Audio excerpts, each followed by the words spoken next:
Hi, my name is Brian Heasley and I'm from 24/7 Prayer. Today we are looking at a beautiful verse the Apostle Paul wrote to the church in Corinth. It says this in 1 Corinthians 3 verse 16. Don't you know that you yourselves are God's temple and that God's Spirit dwells in your midst? It's a beautiful verse written to a people who were in a culture in Corinth that was intellectually alert, materially prosperous, but morally corrupt. And the church finds itself in this kind of environment.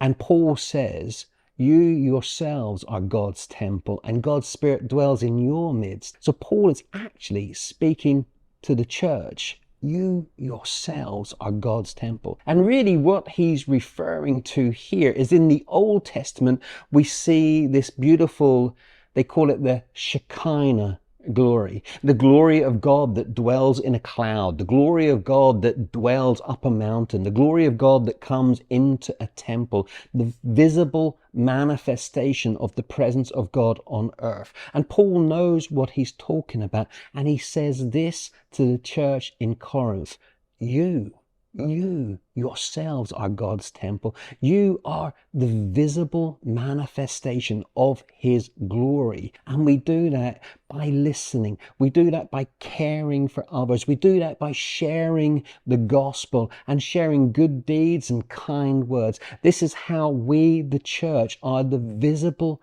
manifestation of the glory of God. So his Spirit comes, it comes to dwell in us, to strengthen us. And here we are, the church, a beacon of something that is different. And that difference is that we are filled with the Spirit of God.